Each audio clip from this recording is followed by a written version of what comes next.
Hey folks, welcome back to Road Hard Restorations. On this video, we're going to be going over the Harbor Freight sandblasting cabinet and some of the modifications that I've made, make it a little more user-friendly.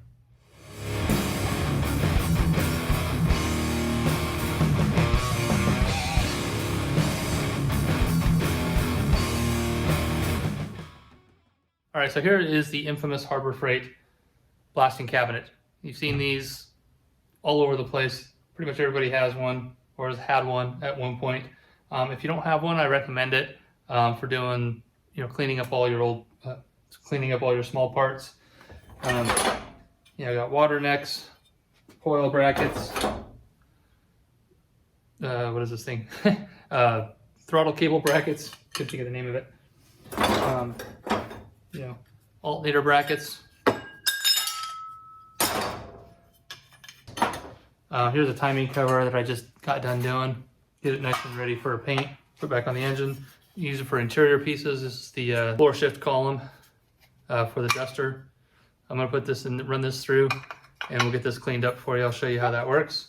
You can order these online as well through Amazon. It's not the exact same, but I'll put a link in the description down below to one that's comparable to it. That I think will work just fine and work about the same. Some other things you can do with this is clean up pretty much anything metal that you have, even rubber, believe it or not. If you have rubber bumpers, it'll just bounce off of there, it'll just clean them up. But primarily, obviously, you wanted to use them for metal parts. So some of the things you want to consider when after you purchase one of these is some of the upgrades that you're going to want to do. You're definitely going to need a compressor that's going to keep up with it. I'm running a 5-horse, 80-gallon compressor. It's a 2-stage. It's not a really fancy, expensive one. I got it at Lowe's. It's like 800 bucks. I know maybe that's a little expensive for some of you guys, but it's not one of the $5,000-$6,000 or more rotary compressors the professional shops use. But I've ran this on a smaller compressor and it works fine. It just really cycles that poor little guy. It gets it hot, so you got to keep an eye on it. Make sure you don't overheat your compressor. You'll get a lot of water and moisture when it's running so hard. Even with my big compressor, before I put in the filters and ran all the copper lines, I was getting a lot of moisture in as well. So that's the second thing you got to consider is a good moisture trap. And I'll show you kind of what I'm using here in just a little bit. One of the other things that these things come with is a really crappy light. It's okay to get started with, but it's like one of the first things you want to do is get rid of it. When you're assembling this thing, you also want to get a couple tubes of some silicone caulk, so that way you can seal up the edges.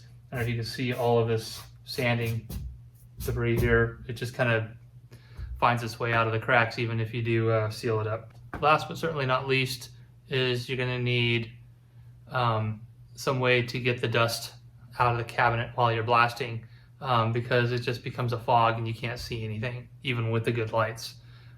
So I'll show you what I use for dust collection. It's a really inexpensive solution to those large industrial dust collectors, so you're not spending hundreds or thousands of dollars on equipment just to run your cheap little Harbor Freight cabinet. So here's the cabinet.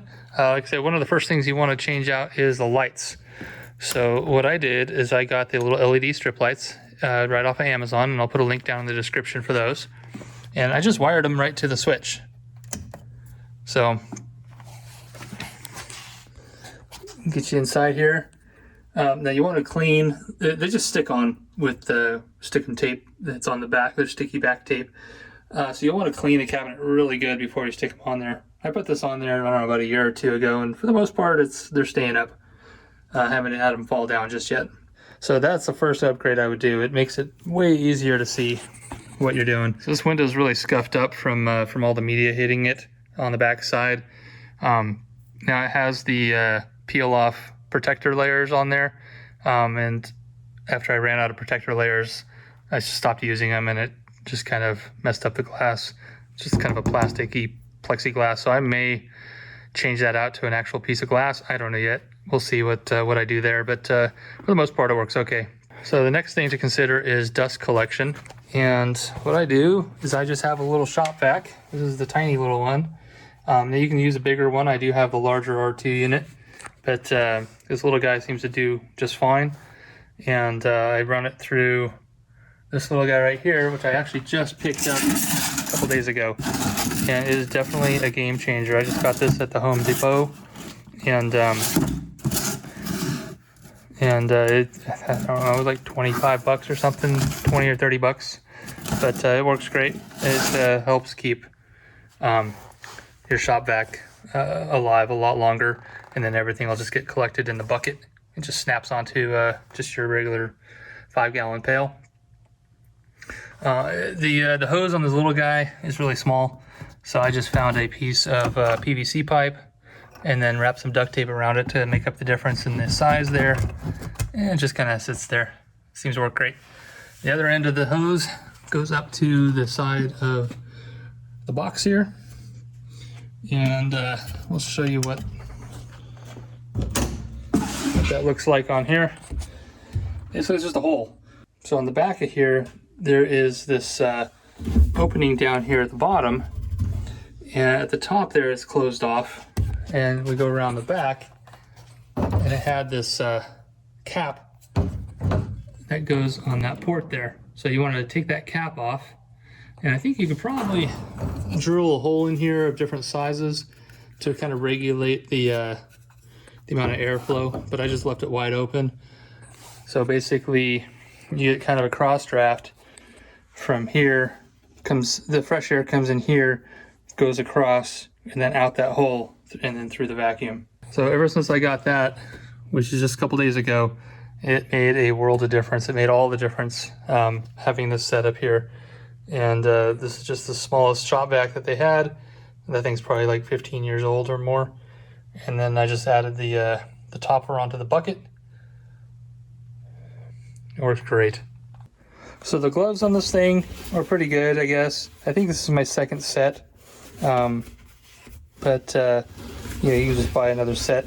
I think I got these actually online to replace the original ones. But the second thing I need to do is replace this hose. You want a hose that's not gonna pinch. So what happens sometimes is this thing will fold over and then cut off the supply. So you have to kind of hold it all funky to make sure that it, you know, when you're trying to get around, so you can see it's pinching. So I need to upgrade this hose. I need to find a hose that's a little less kink resist, or more kink resistance. So that way I don't have that trouble with it, because it just makes it more of a chore than it already is. The gun itself seems to be okay.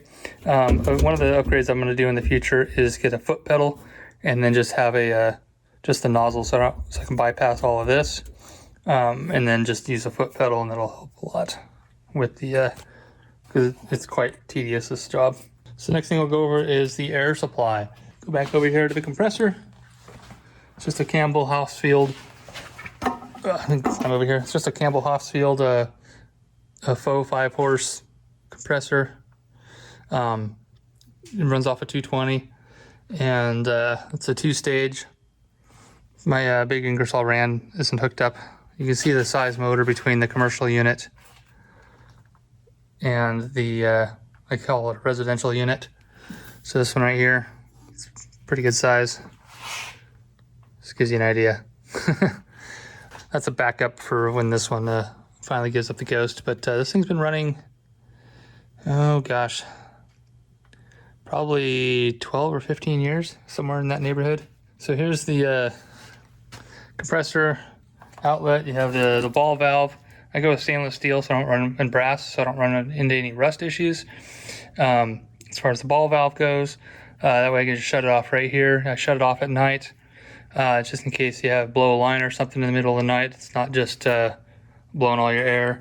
And also obviously turning off the switch too, because if you blew a line and left that valve open, or if the drain, you know, popped open in the middle of the night, failed for whatever reason, you're just going to run up your compressor constantly and burn it up. So you want a whip hose from the compressor tank to your manifold on the wall, and then I have a drop I have a water trap here. So just use common sense and think of gravity. The water's heavier, so gravity's gonna pull it down. Some guys run like coils, do all sorts of goofy stuff, like run coils through, buckets of ice or whatever to cool it down. A lot of times a lot of guys will run your air hose right off of here, or run your filters right off of here. Now you don't want to run your filter straight off your compressor if you can help it. You want it to cool down first before it gets to the filters. So run a whip hose to your manifold. Now some guys run it up and down and up and down and up and down, and they have a drain at the bottom of each one. Well, that's a lot of extra hardware buying these ball valves and a lot of extra brass. So I ran mine horizontal. And it is at a slope. So you don't have to run a valve at the bottom of each brass run, because it's already going downhill, and you just go out the bottom there. So it goes back and forth a couple times, goes up and then over, and then I got my filters. So I don't know, it was probably 18, 20 feet of line before I even get to the first filter, and it's just sitting right here behind it. So I had a fancy filter at the beginning there. It actually failed, and so I just needed something to put in there, and so I just threw that Harbor Freight one on there because it was cheap and local. It is leaking, so I do have an air leak when I get to certain pressures, and then it stops leaking. So I don't know, it's Harbor Freight, you get what you pay for.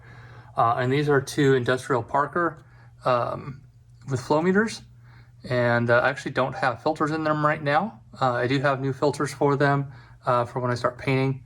And then this one right here actually has an electronic water purge valve. So it's on a timer, so it releases the air and moisture in the filter on a timed basis. I had one on that one as well, but I dropped the damn thing when I was moving and broke it.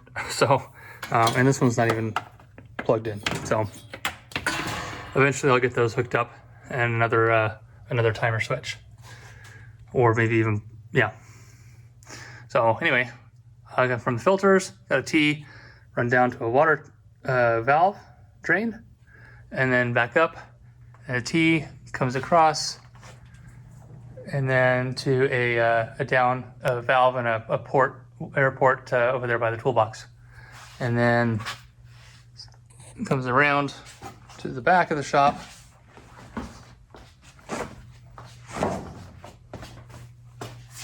And then I have a drop here.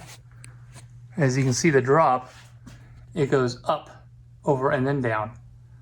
So any moisture trapped in the line, in the larger line, is not gonna drop straight down. So it comes down, and I have the air fitting right there, and then with the water trap below it. So there we go. And then got the extra hose going to a regulator to regulate the air pressure specifically for the blaster. And then this is just a really old Harbor Freight water trap. And then it doesn't really do much, but I had it, so I just threw it in there. And then the line goes up into the cabinet and the hose. So this could be a little better thought out, but it actually works. And then it comes across top, and then again it's up there, goes up before it goes down, and then I have a water trap there, and then the hose goes to my reel. They have the auto retracting ones, but they're a lot more expensive, and works just fine for me, especially being mounted on the wall. I can reach it. If it was overhead, that obviously wouldn't work out too well. Let me go ahead and throw a part in the blasting cabinet and show you how well it works.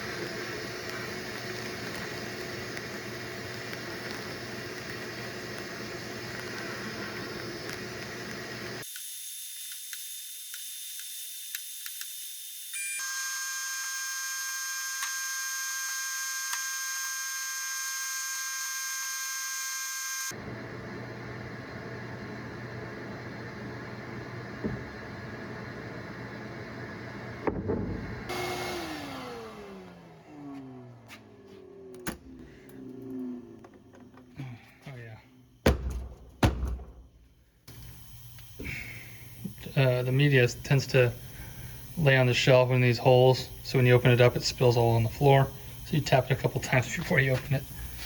That's kind of a before example.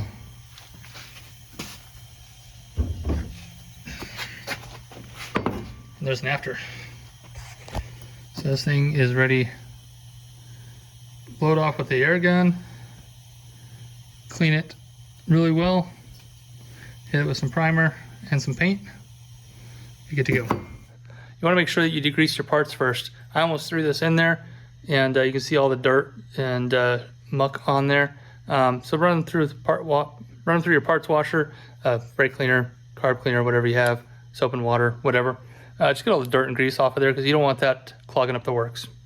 The media that I'm using is actually the same stuff that I use in the larger Sandblaster. Black Diamond, it's actually a coal slag. You want to use the red, not the black. I get this at Tractor Supply. The black is way too coarse. It's way too heavy. It'll just clog everything up like in an instant. But this stuff actually works pretty well. All right, so one of the things I've noticed since hooking up the dust collector is usually there's a fog of dust around me. I can feel it in my teeth, it's in my eyes, in my ears. If you don't have a dust collector, make sure you wear a respirator because you don't want to be breathing in all this stuff. So the other thing that I need to do still on this one is just raise this whole thing up. I need to put some blocks underneath the legs because I'm hunched over when I'm using this thing and it's really hard on my back. So you want the hole to be even with your elbow, and you can see it's down, so I have to squat or bend over to use it. So I just need to raise it up this much, and I think I'll be much better off. Get yourself a Harbor Freight Sandblaster, a few upgrades, some media, a good compressor, some blocks, and some earbuds, and go to town.